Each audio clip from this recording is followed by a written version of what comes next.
Welcome back, CFMU. My name is Noor, and this is New Release Mondays. Now, today I have a very special segment on here, and it's open mic. Today I'm here with... Hello, I'm Jillian, and I'll be helping out today. So we're reviewing 2 albums today. So I'll be reviewing Thank God You're Here by Blossom. And I'll be reviewing The Rise and Fall by the Rural Alberta Advantage. Perfect. So I guess we'll start with Thank God You're Here by Blossom. Now, this album is by a group of McMaster students, and I can describe this album as sort of a shoegaze album with a lot of sort of mellow guitar and sort of a bit of grunge in some areas of the album as well. And I can see some areas of experimental music within this album as well. It kind of, to me, sounds like a story. So we start off with a very soothing electric guitar, and then the vocals come in and they're very soft and mellow. The first 2 songs in the album are more sort of calm. They kind of have the same tempo going on. And the third song starts off with what sounds to me like warped radio signals. Not really sure. But to me, it kind of sounds like it's intercepting the music that has been playing since that time. And then it kind of goes back to a sort of mellow tone. And throughout the rest of the album, I'd say it's more sort of in a minor key, more so than the beginning of the album. Did you have any thoughts on the album overall? I really enjoyed listening to the album, and what I thought was really unique about the album is the vocals. I was really impressed by, because in the earlier songs, I believe it was the first song, forgive me if I pronounce this wrong, the Acrasia? Yeah. Okay, perfect. Yeah, you're good. What I really liked about that song is like the beginning instrumentals, and then how it slowly like integrated the vocals of the singer. And the best way I could describe it, it was like soft, but like almost like in the wind, kind of like it gave that feel of it. And like that's something I really enjoyed by the first song. I thought that was really unique how it just like it wrapped like so well together. And then I also really enjoyed the song Wet Autumn. Mm-hmm. I thought that one was like really like stood out to me the most in the album out of all the songs. Like I enjoyed the whole thing, but for Wet Autumn, what I really liked is that one, the pace on it, or like I noticed there's like, I want to say an undertone of like rock inspired.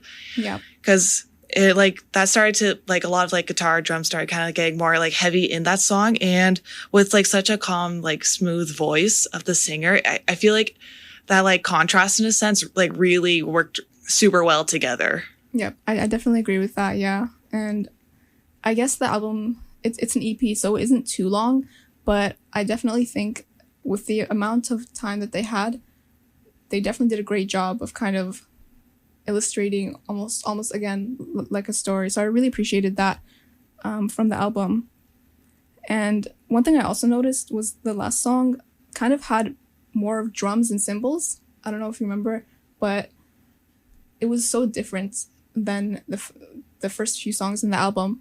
And I guess I'm still trying to figure out what that means, but I don't know. Maybe it's just kind of something I haven't interpreted yet. But yeah. So I guess the next album that we'll be reviewing, if you want to go ahead and give an introduction to the album. For sure. So today we'll be doing The Rise and Fall by the Rural Alberta Advantage. Sorry, earlier I stumbled on the title. And so this album, it came out earlier this month, October 6th. And this band, they were formed in Toronto, and one of the members is originally from Alberta. Mm-hmm. And this genre of their album is folk rock. And as you listen to this album, it was like what I thought was really unique is after listening to it, I went on like the band's website to like learn more about the album, and behind it is about how the band was going through the pandemic and then after it, because like during the time for everyone, there was like a lot of uncertainty during, and then after, just like how do we go back as same as, or what has changed, and that really has shown throughout the album. Because like with the singer, I felt what I really liked about his voice, it felt very like vulnerable, like raw, like it felt there's like grit in there, like there was like that extra emotion like every verse he sang. And some songs on the album that really stood out to me were, for example, Lullaby. Mm-hmm. Like that one was like a little bit of like a story in there. It was like it was a song about love. I wouldn't say it was necessarily like a love song. Mm-hmm. And with that one, it like the beginning of the song, like look at the lyrics, it was talking about like uncertainty, like say either being in a relationship or like the beginning of something, but just like not sure how like to navigate through that. Yeah. And as like when I was looking at the lyrics, as it went on, it began like growing and reaching out and like them always being on your mind, and then just like getting more confidence in it, because you know that can be hard during uncertainty. And then that's true. Another song I really liked was FSHG, so Father, Son, Holy Ghost. That one I really enjoyed because it felt very comforting in that song.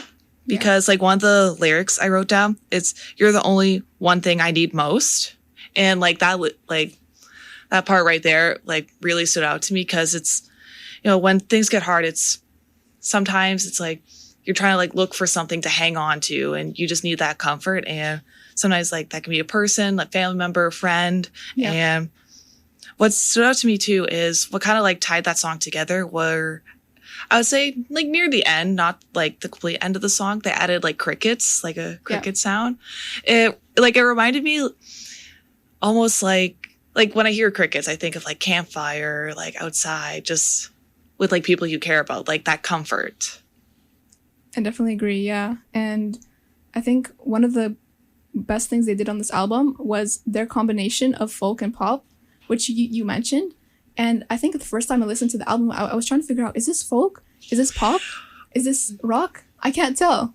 And I think I've only ever really listened to mostly folk, or, you know, like whenever you listen to an album, you can kind of tell what genre it falls under. But when I was listening to this album, I was having a hard time because they kind of included elements of both. And the different instruments that they used as well, I thought it was very strategic, the way that they put them together to kind of give that feel of just kind of like a fusion.